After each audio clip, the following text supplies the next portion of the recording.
thought should be the Alliance of Sahel states because they beyond the philosophical understanding of Pan-Africanism. They actually doing what Marcus Garvey and Malcolm X, Patrice Lumumba, and the rest of them wanted them to do. So I think that they have created some momentum, and I think that we need to start connecting with that momentum here in the United States as well as throughout the diaspora. But we need to begin with identifying like-minded people so that we won't have to expend so much energy on people who would never be a part of this. We need to identify who's ready for those views that you said, the United States of Africa, who believe in those principles.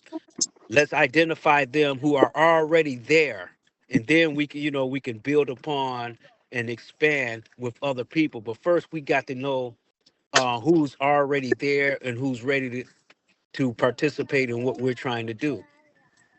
I agree because I remember last time that was a few months ago you said that, but I didn't. I took it for granted. I didn't think. I thought a lot of activists would be on board with that idea. But I wanted to introduce the brother Daryl Hawkins. He's the chairman of the New Black Panther Party, and the Black Panthers recently they went viral um, for a lot of things. They went viral for issues with ICE and ethnicity and things like that. But the Black Panther Party is one of the organizations that stands for self determination.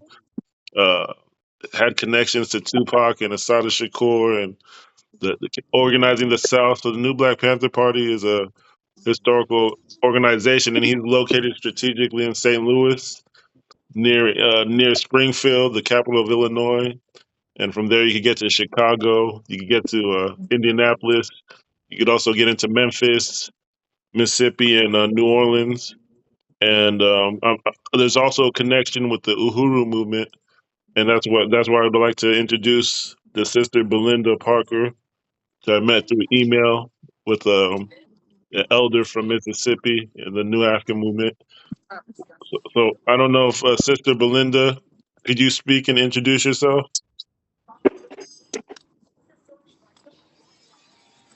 I don't know if she might be occupied, but yeah, she might be occupied, muted herself. But if we Can get, you heard, can you hear me? yes, ma'am. Okay, yes, I was in the middle of something. I was trying to step away from it for a moment, and I can listen in. Um, yeah, I just I unite with what the gentleman just said a few minutes ago, that it's going to be very, very significant to have the individuals that have like-minded people, because we exhaust a lot of time and energy trying to rally people together, and then people just don't have the right mindset or understanding. And I just want to say I'm a victim of that, because of the fact that you know um a lot of the things that your culture and your work that you have been doing, I'm kind of late coming with this. I've been caught up in the rigmarole of all of this party stuff, and everybody got a little group here, group there, all these little pop-up groups and these national known groups, just been jerking me around, and jerking people around altogether. When I say something like the NAACP, all of that kind of stuff, that I'm it's just really sad that we are still having the conversation where we are now and where we need to be. It's like night and day. So yeah, I think the best thing ever happened to me was Chairman Omali Yesateli, with the Uhuru movement and the African Socialist Party, for us, opening my eyes and enlightening me that we can win this, and we are winning, and we just got to get on the right side, but we got to put a face on it, what, and not just being on the right side, but being all the way right on the right side, and what that really looks like. We got to put a face on it. So and that's my mission, I want to say, with a couple of our last meetings. I kind of like been stepping away from some of the movement stuff, because I don't think that we have done the work, in regards to grassroots with our community to win these individuals over, and really, focus on, boots on the ground in the trenches on what we need to be doing to do what the gentleman just spoke a few minutes ago. How do we actually go out and recruit those individuals? What are we doing that's going to, make us different from any other group? And what is it? What's the verbiage, or what we should be united in saying that's going to win these individuals over, that's ready for the Pan African movement that you're talking about here. So I'm going to stop right there, and I'm really interested in the conversation, but I got one foot in the grave and the other one out. I'll be 67 years old this year. I don't have a lot of time to waste with just no talking, and meeting. So I just want to say that. Thank you for allowing me to speak.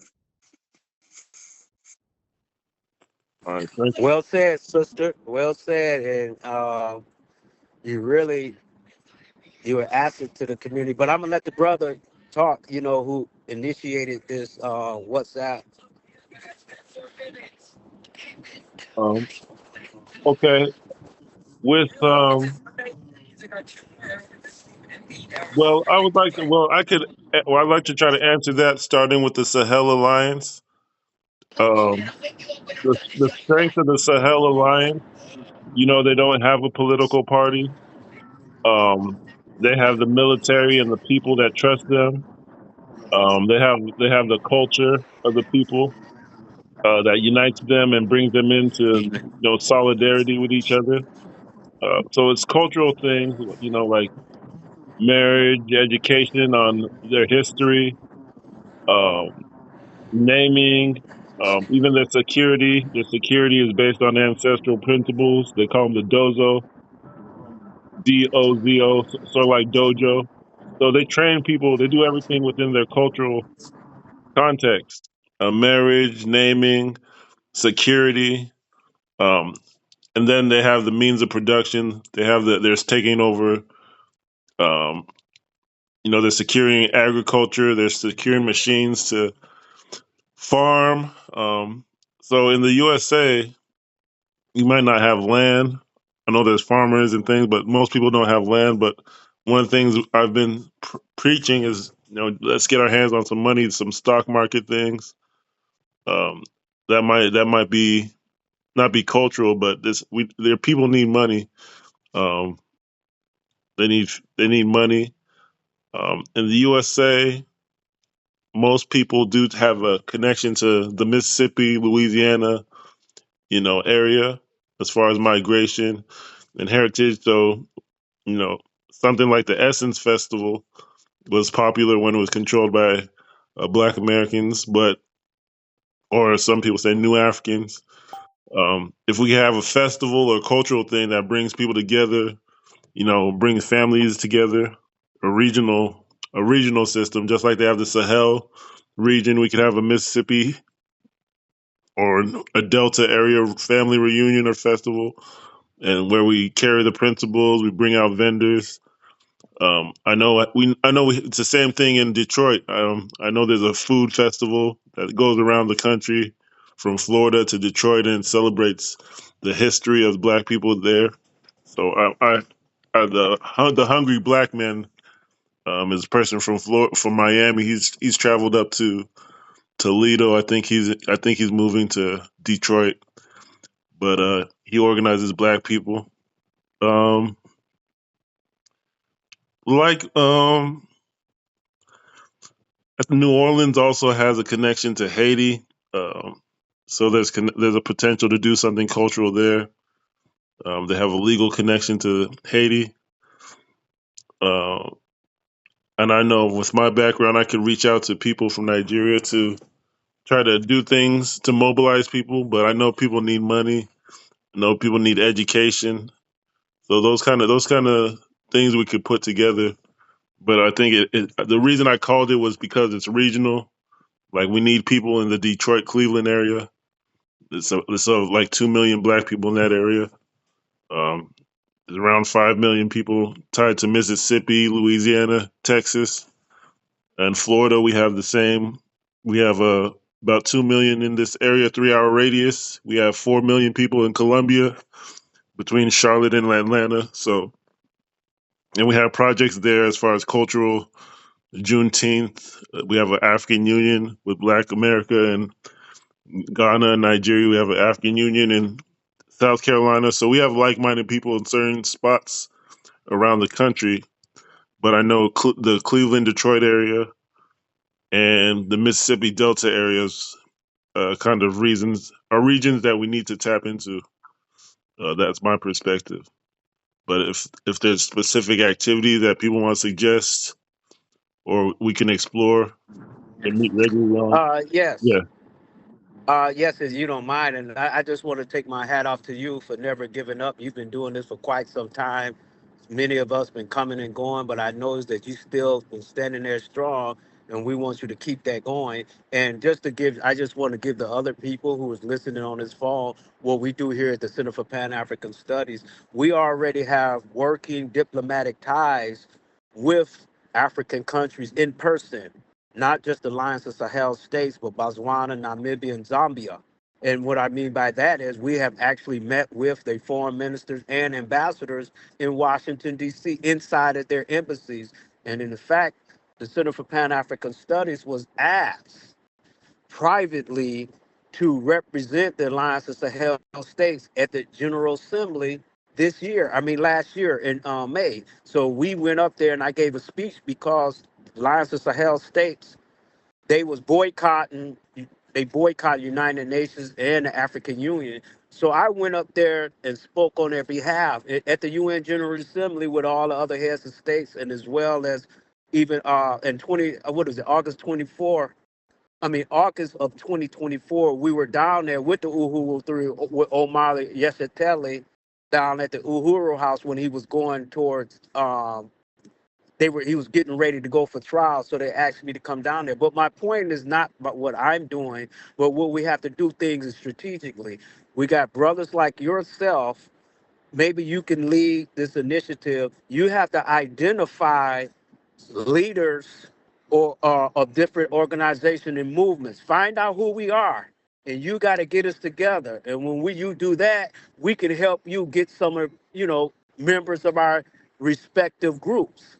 But we have to start off from there. But in regards to actually building from the momentum of the Alliance of Sahel states, we already engaged those three um, countries in person in their embassies with their ambassadors or their chargé d'affaires on several occasions.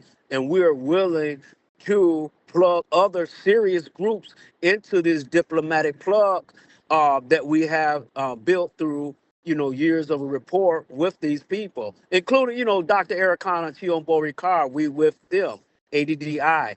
But what I need to do, and anybody you can y'all can interject while I'm talking, is that when you when you start an initiative, first of all, as we said, and I said earlier, we have to identify people who are already there, like the sister Mm. said, so we can expend our energy more efficiently. We don't want to spend 80% of our time with people who could care less or who's never going to come to these phone conversations or any meeting. So let's focus on brothers like yourself, Tahira, and we can build from there.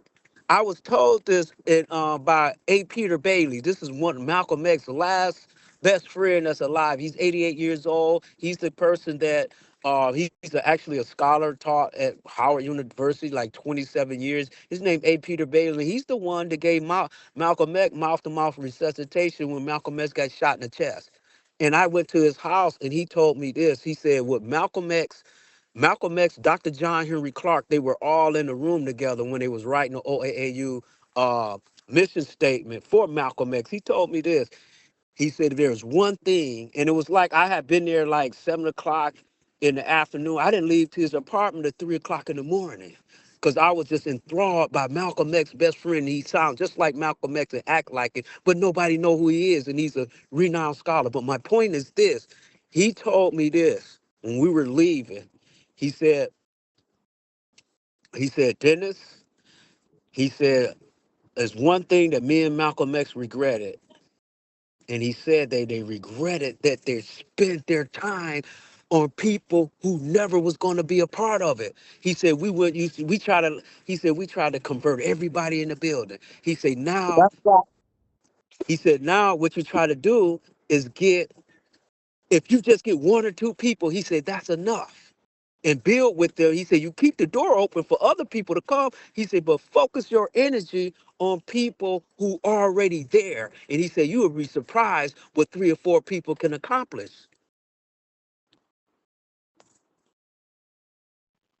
Okay, I'm taking notes. Sister Belinda, you wanted to talk? Yeah, I want to jump in if you allow me to. I'm trying to get myself freed up on this end, but um, I really appreciate that that I mean that dialogue that you're spitting out, my brother, because of the fact that um we don't, this is our opportune time. We don't have um a you know a lot of time to spend with those individuals. Like you say, the train is already moving.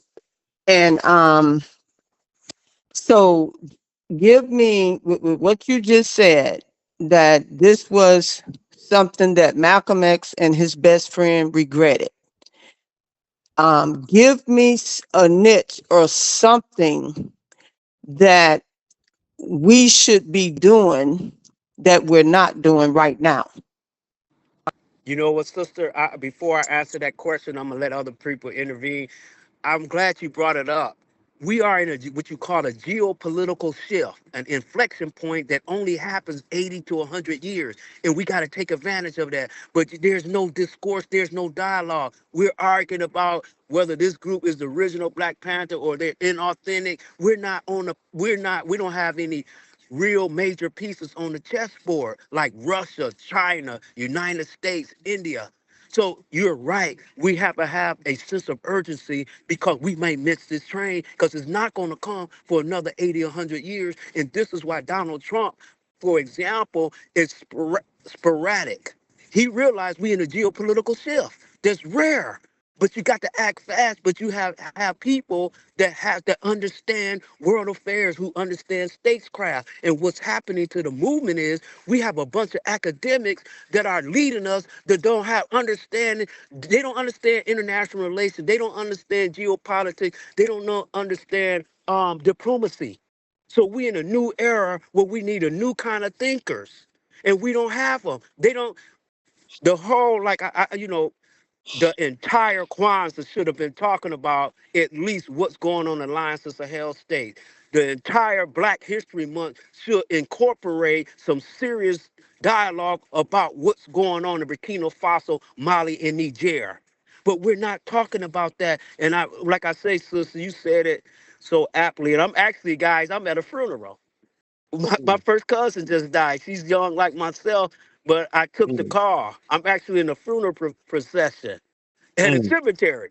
But I love y'all because this is what my cousin would want me to be doing. This is what Malcolm X. But my point is this: what you're doing, Tahira, and I hope I'm pronouncing your name, brother, the right way. You are doing exactly what we need to do. Now, what you have to do is, in addition to that, I'm not saying you. We have to do is, we have to plug into diplomatically to some momentum that has been created through Mm. the alliances of hell said. I'm not saying exclusively because you got Zambia, Namibia, and Botswana. They just signed 5 months ago a treaty, an agreement that allow all of their citizens to move freely throughout these three countries. That's a first step of Pan-Africanism, where you're allowing your citizenry to get acquainted with each other without encumbrances of visas and passports. But what we need, Can I I'm gonna leave it interject? there. Can There's I a lot of things. I'm gonna leave it there in regards to specifics, but I just want y'all to press upon you. We are in a geopolitical shift that rarely happens. We got to take advantage of it, because 4 or 5 years old from there, United States, Russia, everybody's going to be have reset and recalibrated themselves. So we got to move right now. can I interject with that? Yes, go Uh, ahead, brother. I want to listen to you. Yes. with that region, I've reached out to people there, just brothers.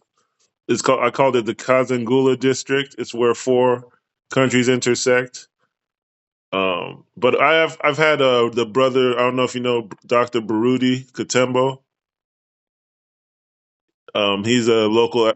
He's a leader in Jacksonville, scholar. He's reached out to the Do he wrote a book? I Uf, know a Uf, Baruti that wrote a book. Ufundi Swahili. He ever? Oh, what you say? Ufundi in Swahili means tailoring, restructuring Yeah. after. Ufundi, yeah, he lives in Jacksonville. He reached out to Zambia. Surrounded by 8 countries. The Bantu people were a Central African heritage of Black America. The Bantu, the Swahili cultures, and Federation of Africa. That region is powerful, and you're also you got to remember the Zimbabwe Revolution is the anchor of that region. They also had a regional revolution in Madagascar, so that place is key. And there was also another brother. I kind of laughed at it, but he was also another brother who prefers that region. He's in Detroit, Tadaka, um, of the Right, Kemet. Kilimanjaro. You talking Yeah, about Kilimanjaro? he prefers that region. He said it on Facebook, so I didn't even know that you had reached out to it. But he's actually the Oh, you second talking person. about yeah, Namibia said they gonna come to Detroit this spring, and I'm gonna be able to meet with their ambassadors and stuff. But you're talking about Tidka Kilimanjaro? Yeah, he said it on Facebook that he prefers that region because of the lack of several reasons, the lack of the Arab aggression. But I've noted that Congo and the Swahili coast, even now Mozambique is dealing with some of those issues. But historically, the Arabs and have been in that region. But he said that's the ideal region. So he's the second person I know. I haven't talked to uh, the brother here, Baruti in Jacksonville, Katembo. But I know Tadaka, he's active on social media. He said that. So he might be a person, a second person that you could talk to if you don't have anybody else. Uh, but yeah, he's the second person. And I'm also the immigrant associations I could reach out to, particularly from Nigeria. I know interjecting Black America into Nigerian affairs could trigger a greater federation of Pan Africanism. Just holding Nigeria accountable. There's actually no Pan African movement in Nigeria because of the structure of the people. It's like four tribes that are 40 million people, so everybody just goes based on their cultural background. There's no If there was a Pan African movement, it would have united Africa a long time ago. But but Yeah, it's Nigeria, sad, the role that Nigeria has been played because of their affiliation and collaboration with the United States government in terms of their military and everywhere. And that's why they use Nigeria, northern Nigeria. The U.S. bombed northern Nigeria in the so-called search for terrorists and stuff, but we know that's just a precursor, because where the bombs dropped in northern Nigeria was like 20 miles away from a military base of the Alliance of Sahel states that they put there to fight the Islamic insurgents. But Nigeria is unfortunate of their, and I'm not just criticizing their entire country, but no, we it is. call It is. Nigeria. It has to be it has to be Well, I criticized. can be blunt. We say that Nigeria is nothing but a big old crime scene. All kind of scams, everything there, and they're allowing United States. Two, uh, that's why when you look at those that C-130 that was captured in the Sahel in the Burkina Faso airspace, they were just trying to test the air defense of the Burkina Faso, but they got caught. Is Nigeria. It always have been Nigeria. Nigeria, in fact, was the first one to threaten Niger with military action if they didn't allow Mohamed Bazoum to come back in power in Niger. Is all Nigeria has played a pivotal role. Exactly. Nigeria has always, you can't let them off the hook. I know that, they got the largest population, like 168 million, 174 million, but Nigeria was created by the British to keep any other, what they call a Superpower. Western, yeah, from a rising there. You're right, brother. So Nigeria plays that role, and they're gonna still try to play that role. They try to play both sides of the fence, and helping United States allow corruption to run rampant. You notice you don't hear none of the Nigerian heads of states being tried in the ICC or anything because they are helping the West in terms of their land to keep the Sahel stabilized. That's what Hmm. they're doing, and that's what Nigeria doing, and we have to condemn them.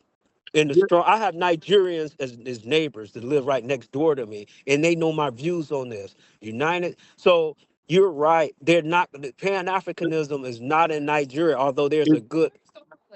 it Yeah, it's there's a destabilizing force. yeah, Nigeria it's is no better crazy. than Kenya. No, Nigeria is crazy because it's literally anti Pan African. Like there was some, I don't know if you've ever heard of the Festival of Black and African Arts, um, Festac. I, It was I, I I'm faintly acquainted, but you can refresh my memory I or think it was in enlighten the me. 1970s. All the countries around the world were invited. So basically, the African diaspora and the Black diaspora. Actually, the Black and Arabs were all invited from worldwide, and they had a festival. But the thing is with Nigeria, they call it Wazobia. So they say Igbo, Hausa, Yoruba. These groups have 70 million people here and there. They make up the bulk of the country. But if you have like 200 million people belonging to three tribes, and you're so this culture and that culture, and you don't interact with any other cultures in Africa where you call a festival or a congress or anything. But the thing is, if they did that, they would have had the Sahel Alliance, they would have had the Congo, the Bantu, they would have had everybody united already. So they go years without mentioning Pan Africanism, or they mention it once or twice. I think they said Pan African Dirty December, but they literally, if they had a Pan African just off their cultures, if they organize anything, they would unite the whole continent. But what people get tricked up is when they do, maybe they give Black Americans cultural names and share the religion, the tribal religion, but that's not Pan Africanism. That's where you're calling all the different groups together. So it's like they use their tribes to co-opt Black diaspora into just being quiet and not trying to call everyone together. But if they wanted to, they could call. They called a meeting tonight. They'd have ancestors or descendants in Burkina Faso. As a matter of fact, the president is a chief in one of the families that has a state in Burkina Faso. That's how crazy this is. Like the borders don't really exist. They're all like 3 hours or 3 days driving time from each other. Yeah, and They're all the same it says a people. lot when you look at, Nigeria is one of the countries that signed what you call a status of force agreement so far between U.S. and Nigeria, which allows United States to. This is different from is in a different to African. United the Nigerian government allow the strategic forces agreement, which is called SOFA, between Nigeria and the United States, which gives United States unfettered access to the Nigeria in terms of military and everything to launch attacks against other African countries. So I'm gonna have to get off this phone, brother. I'm at the repass now, and We have our brother just from tune in. Nigeria. We have a brother from Nigeria with the Burkina Faso family. He's on. He's from the Mali Empire. But Oh, that's beautiful. Well, peace, bonjour. I mean, brother, hotel. I brother, got to yes. get off the All phone. right. I'm about to go in this repast. I was at an actual funeral, and I thank you, brothers, for inviting me. My name is Dennis Boatwright, also Imhotep. It's just keep me updated, and I'm willing to help you out, brother, in this initiative. Like Okay. Dr. Clark said, Pan Africanism or perish. Can I ask? Could I write to DACA as somebody to include in the future? Or Yes. and I know we have Marlimo Asada here in Daytona, Flagler Beach. So he's near. He's an hour away from me. So yeah. All right. All right. Thank you, brother. Brother Yakubu, Prince Yakubu, are you there? Yes, my lord. Thank you for having me. Yeah, thank you for joining. It was just this was a group call to see who we have in the USA. With in the USA, a lot of the majority of Black American family they live in or around maybe 10 cities, 3 hours distance driving. So everybody's in the same areas. We just trying to get some like minded people together. So I know Chairman Darrell, you haven't spoken, but I've noticed that the Uhuru movement is in St. Louis and New Orleans. There's a connection there. Um, I've written down basketball, culture, maybe Kwanzaa, Juneteenth. We do food exchange. There's a lot of things to bring people together. There's the AME African Church. So there's a lot of things we could look at to bring people together. I know the boots in the ground, but it might just be something more cultural interaction. So, um, yeah, I don't know, Brother Daryl, if you, Chairman Daryl, if you're available to speak or have to give your opinion or recommendation. I don't know if he's available. Prince Yakubu, I wanted to ask regarding the stock market. Do you have anything Yes, my saved? lord. Do you have anything saved up to invest? Not really, my lord. Not really. Because I was If thinking you, maybe if I send $100, then maybe you use it for. yes, I was thinking if we can invest in some Nigerian stocks here. I have little the one I screenshot for you some other time. Oh no, no, You no! remember? This one would be this. We I, Can you hear me?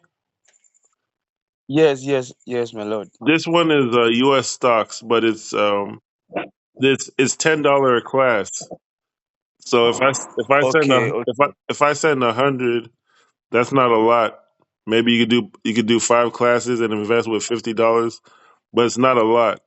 So I'm going to get off this call and start. When I get off the call, I'm going to start onboarding and learning how to invest myself and make more and more. I know maybe we set the date early or set the date now because of the basketball tournament during the Agani Festival. No problem, my lord. I think we'll talk this much Yeah, better. yeah. So Yes, yeah. yes. They and now Sister Yeah. Belinda raise a hand. I know they have a basketball court in their Uhuru movement. In their movement, they have a basketball court. And that's impressive. I know Sister Belinda. Can you speak? Go ahead. Yeah. Yeah, that is a part of the Black Power blueprint, which is a great ideal for us to be able to invest in those that type of project in our own communities. Um I like the fact that you're saying that, there may be, I just want to be clear. My question is, are there investment opportunities in Nigeria? Is that what you're saying? Hello? Yes, I'm here. Yes, there's investment opportunities. It's just about well, with Nigeria, the thing with Nigeria is it's like everyone's in Africa. The borders are invisible, so we have to be careful that it's still Pan African and it expands. It's not sabotaged because a lot of people, when you say Nigeria, it's there's a tendency for the people to try to politicize it, like make sure Mm-hmm. that and when you like make sure it doesn't grow to like Niger and Burkina Faso, for example, or Cameroon or Congo. But these countries are literally right next door. People can walk across the borders, their families and villages. So it's like if you invest in a village, um, in the Zarma people in northern Nigeria, they walk across into Niger. Nigeria and Niger is the same. Their village is split in half by an invisible line. So as you invest in certain places, or sometimes they'll steer you away from investing in certain places, and it starts to become anti-African because they don't want it to expand. So, but there are investment opportunities. We just have to approach it in or frame it in the context of, if we could call it, Pan Africanism. But what we're seeing now is a United Nations of white supremacists coming together with Trump. But we're saying that we know the families, we know the cultures, the empires, we know they're in Nigeria and the Sahel Alliance, and that we can form our own United Nation. We need Black America. We need the Spanish speaking, 50 million Black people with Haiti and Cuba. We need the Black Mm-hmm. people there. We need everybody. The Brazilian, What about Cuba? yeah, Cuba. And it's actually they call it Latin America. They call it's Cuba, Venezuela, Colombia, but Mm-hmm. they underreport that the Black presence there on purpose. Um, Oh, okay. but Haiti is also. I live in Florida, and I can report that most Haitians know Spanish too. so, Okay. so What about, do you know a brother by the name of Paul Humphrey from in the Congo? yes, Paul Pumphrey. I remember he was on the platform in St. Louis. Yeah. Yeah. Is this something that he would be interested in, a part of what He's have you invested. He's invested in. I connected him to somebody in Uganda from the Ateker mm-hmm, Kingdom, the East African community. That's mm-hmm, let me just say it like this. I think they invested their own part of their own money, that community, mm-hmm. but I haven't seen people in Nigeria invest or partner with people and then maintain it as a Pan African platform. Sometimes, like he actually told me that he invested in Nigeria and the politicians squandered the money, or so it's like Right. Nigeria is so connected to So, all of so, so Africa. what I need to know more about, Hmm. the plan to, like you Invest, say that, and people need money. yeah. Okay. And that's why I'm saying that, Oh, if we're just gonna, what are, the that one. tangible things that we are doing. This is I think one of the is like the key aspect, investing in the U.S. stock market, because it is Hmm. black people.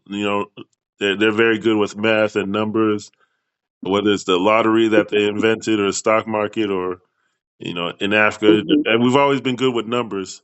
But this stock market signals it hasn't taken off yet.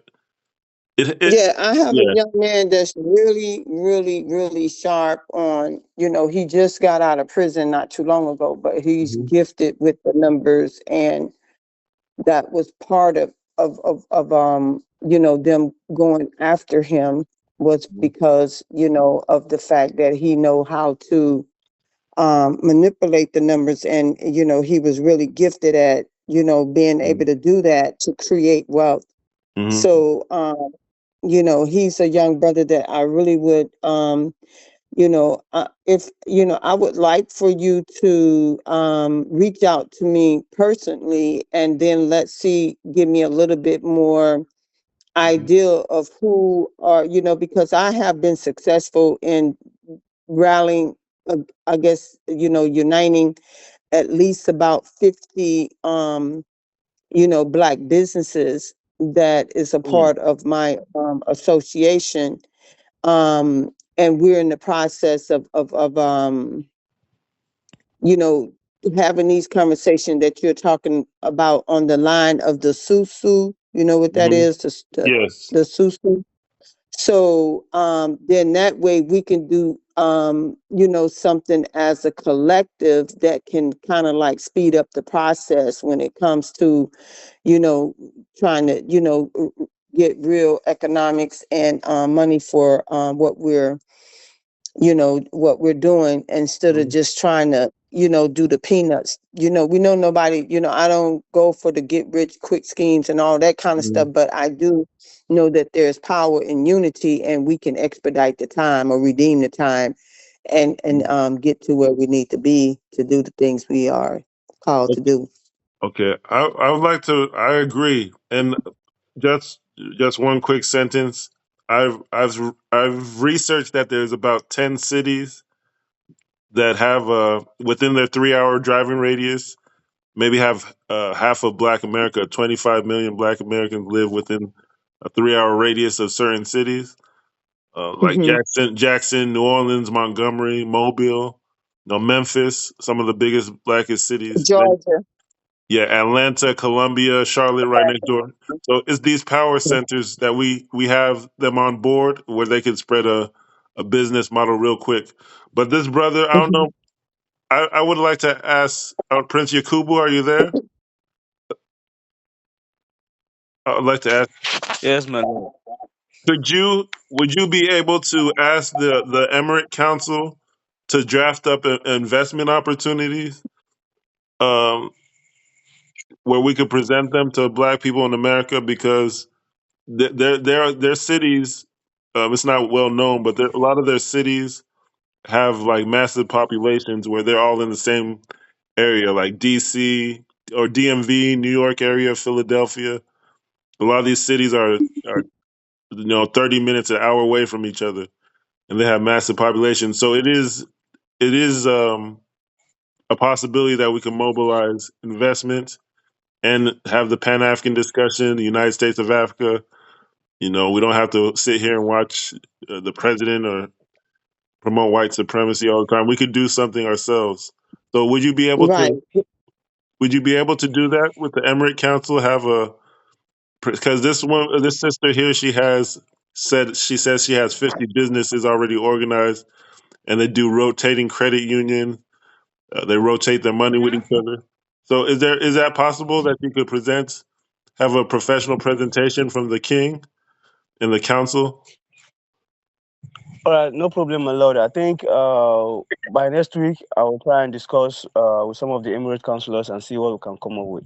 And this is her name is I'll forward her name. Her name is Miss Belinda Parker Brown in New Orleans, and that's a key city that's historically tied to Haiti and central USA.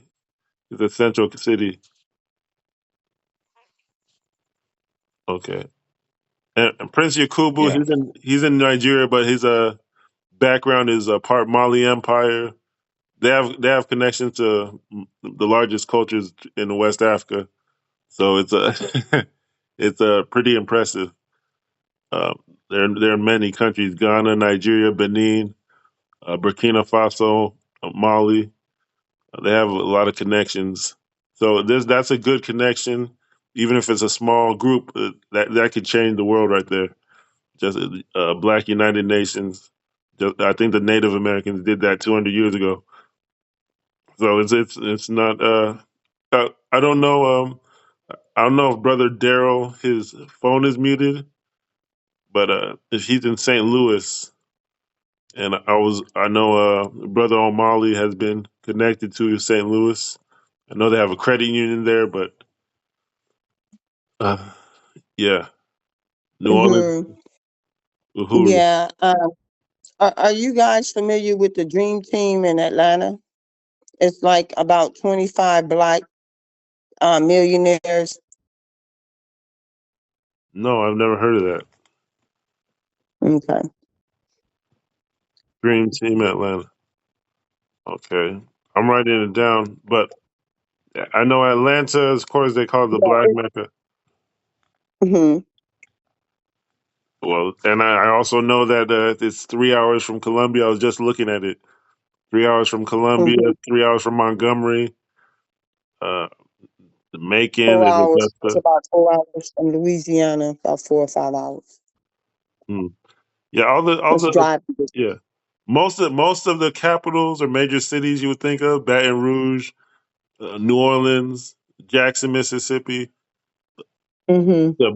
to Selma/Montgomery, to the capital of Georgia, Atlanta. They're actually like 3 hours away from each other, it's equal distance. So we, just to keep it positive, we have a business model in one area. It shouldn't be hard to, um, or a financial system way of making money. It shouldn't be hard to export it to the next major city over.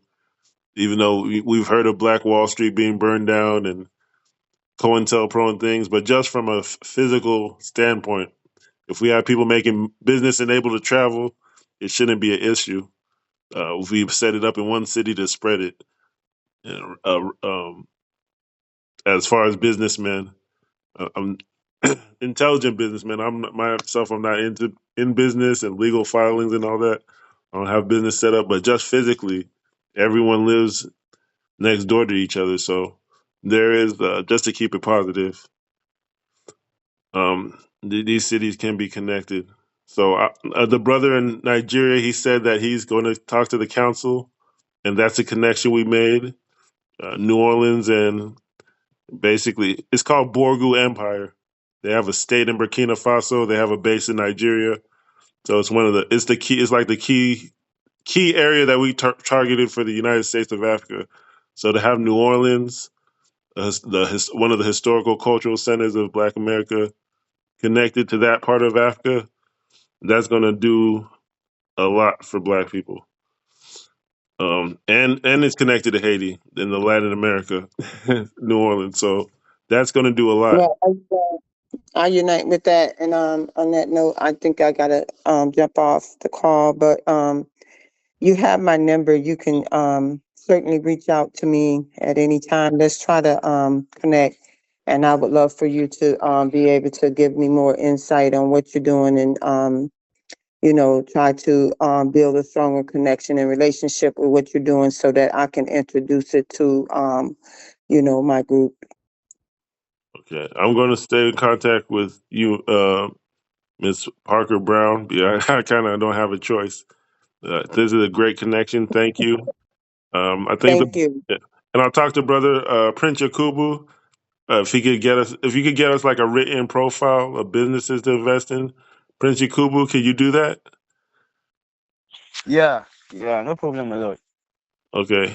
And I know that issue is one of the key kingdoms targeted for security reasons. So we'll see about fixing that. I know it's key to uniting Africa, and it's always being attacked. But just yeah, if we have a written profile of investments, um, yeah, United States of Africa military. I know they got Black Panthers in Western Nigeria. So let's stay in contact. I'll be the bridge because New Orleans is like central to Black America culture and migration. So yeah, You heard her. You Woohoo. stay in peace. You all stay in peace. Stay in peace. God bless. God bless. All right, brother Yakubu. Then we also have Chairman Daryl Hawkins of St. Louis. Um, he hasn't spoken, but I guess I could get out the phone and we recorded that. Did you just give me if yes, brother, if you give me if we get the business proposal, she seems like someone who has business connections in Atlanta, which is a major city, and New Orleans, a major city. So from there, that's a major connection. Everybody's always watching what we're doing. So Burkina Faso is connected to Borgu, and I know they're trying to get into Nigeria and travel and meet the my Borgu. I know they're trying to do that from Burkina Faso.